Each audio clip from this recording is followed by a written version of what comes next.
যে হেডমাস্টার নামেও আছে না, পঞ্চায়েতের মেম্বারের মার নামে আছে, ভাইয়ের নামে আছে, দু ভাইয়ের নামে।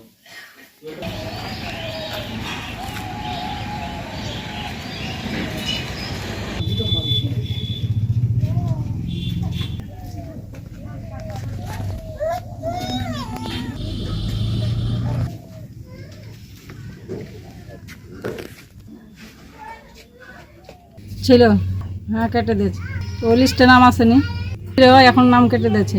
সার্ভে করতে এসেছিল, ছবিও করে লেগেছিল, ছবি করার পরে এখন আর নাম আর আসেনি।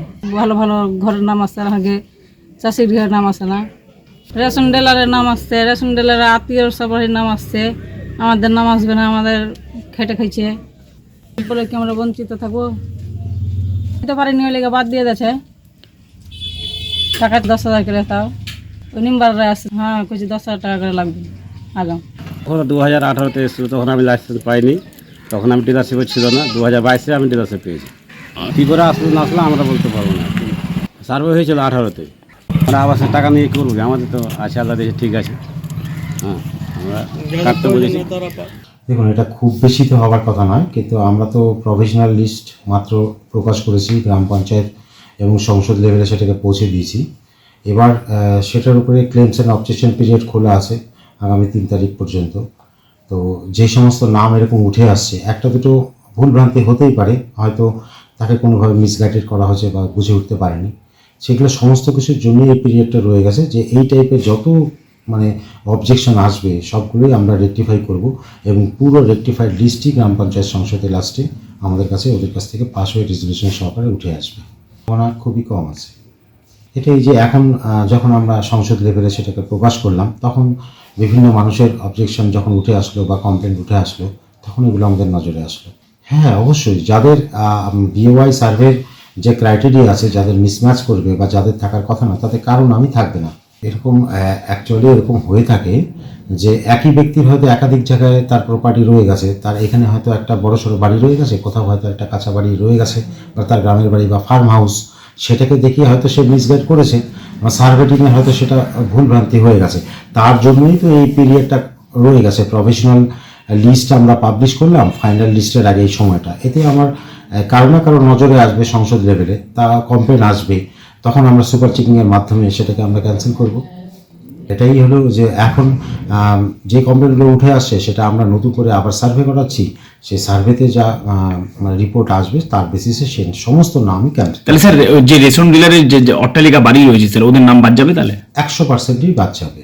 আচ্ছা, তারা ক্রাইটেরিয়া মিসম্যাচ আছে, তার তো বাড়ি পাওয়ার যোগ্য না। যে ব্যক্তি যোগ্য না সে কোনো অবস্থাতেই বাড়ি পাবে না, আর যে ব্যক্তি যোগ্য তাকেও যাতে বাদ না যায়, এর জন্যই এই পিরিয়ডটা খোলা রয়ে গেল। এটা খুবই কম সম্ভাবনা, তারপরেও যদি 2-1টা নাম বাদ পড়ে যায়, সেটা তাদেরকেও তালিকার আওতাতেই আনা হবে। শুধু ওনার নয়, কিছু কিছু মেম্বারদের পরিবারেরও নাম ছিল, সেগুলোকেও কাটার জন্য আমি তালিকা দিয়ে দিয়েছি আলাদাভাবে, সেগুলো যেন না থাকে। না, আমার দলের মেম্বার নেই, না কোনো পার্টির মেম্বার নয়। মেম্বার অ্যাকচুয়ালি বলতে আপনার কয়েকজন জোটেরও ছিল, আমাদেরও ছিল, কিন্তু মেম্বারের নাম অ্যাকচুয়ালি ছিল না, ছিল আপনার মেম্বারদের ভাইদের বা আত্মীয় স্বজনের, সেগুলোকে আমি কাটিয়ে দিয়েছি।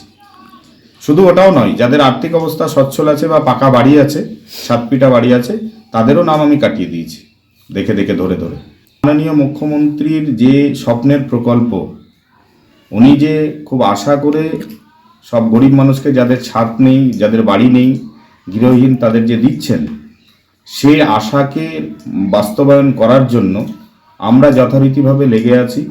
দলের পক্ষ থেকে সরকারিভাবে যেই রকমভাবেই হোক, আমরা কোনো সরকারি পয়সা তছরূপ হতে দেব না, এটা আমাদের প্রতিজ্ঞাবদ্ধ। যেই রকম আমরা আছি, তার সাথে সাথে দেখছি যে সমস্ত আনলিগাল নামগুলো উঠে গেছিলো, সেই নামগুলো অলরেডি আমরা কেটে দেওয়ার জন্য লিস্ট জমা দিয়ে দিয়েছি।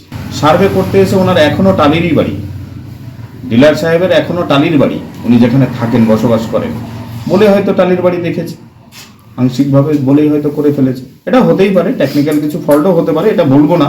হরিচন্দ্রপুর 2-এ মালিয়ার গ্রাম পঞ্চায়েত, ওখানে দেখা যাচ্ছে যে সাধারণ গরিব মানুষ, যাদের সত্যিকারের মাথায় ছাদ নেই, তাদের ছাদের দরকার, সেখানে রেশন ডিলারের মতো পুঁজিপতিরা, তাদের দেখা যাচ্ছে যে আবাস যোজনায় নাম তাদের আছে।